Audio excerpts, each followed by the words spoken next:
మా ప్రభుత్వంపైనే విమర్శలు చేస్తామంటూ పొగాకు రైతుకు పచ్చబ్యాచ్ హెచ్చరిక. పాడైన పొగాకునే ట్రాక్టర్తో తొక్కించినట్టు చెప్పాలని ఒత్తిడి. రైతుతో బలవంతంగా సాక్షి ప్రతుల దగ్ధం. సాక్షి టీవీ9 విలేకరులపైన పోలీసులకు ఫిర్యాదు. ఎప్పుడేం జరుగుతుందోనని రైతు బిక్కు అంటూ పర్చూటి డిపి ఎమ్మెల్యే ఏలూరు సాంబశివరావుతు అనుచరుల బరితెగింపు అన్నటువంటి వార్తని హైలైట్ చేశారు. లేకపోతే కాళ్ళు పట్టుకున్నా కనికరించకుండా చంపేశారు అంటూ తనను చంపేస్తున్నాను టీడీపీ నేతకు రాయుడు మెసేజ్ పెట్టాడు. పవన్ కళ్యాణ్ స్పందించకపోవడం బాధాకరం.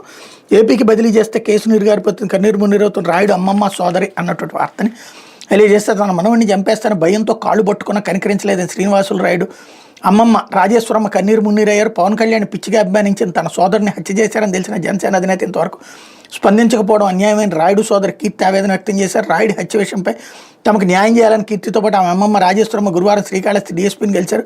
ఈ సందర్భంగా వారు మీడియాతో మాట్లాడారు. జనసేన మాజీ ఇన్ఛార్జి కోట వినుత డ్రైవర్ రాయుడు హత్య కేసుని ఏపీకి బదిలీ చేస్తే కేసు నీరుగారిపోతుందని ఆందోళన వ్యక్తం చేశారు.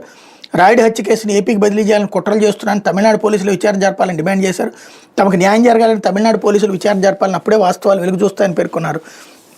రాయుని చంపిన వారిని చట్టపరంగా శిక్షించాలని డిమాండ్ చేశారు. తన అభిమాని జనసేన కార్యకర్త హత్యకు గురైతే ఇప్పటివరకు పవన్ కళ్యాణ్ పరామర్శ లేదని, ఫోన్ కూడా చేయలేదని ఆవేదన వ్యక్తం చేశారు. ఎమ్మెల్యే బొజ్జల సుధీర్ రెడ్డి అనుచరుడి పేట చంద్రతో తన మనవడు ఫోన్ టచ్లో ఉన్నాడని రాజేశ్వరమ్మ వెల్లడించారు. వినుత సమాచారం వీడియోలు పంపిస్తే డబ్బులు ఇస్తామని ఆశ చూపించారని విమర్శించారు. పేట చంద్ర ద్వారా తన మనవడితో మాట్లాడిన సంభాషణలు చాటింగ్ మెసేజ్లు ఉన్నాయని, తాను దొరికిపోయానని ఎమ్మెల్యే అనుచరుడు చంద్రకు రాయుడు మెసేజ్ చేస్తే నీ చావు నువ్వు చావు మా పేర్లు చెప్పొద్దని మెసేజ్ పెట్టినట్టు కన్నీరు మున్నీరు పెట్టుకున్నారు.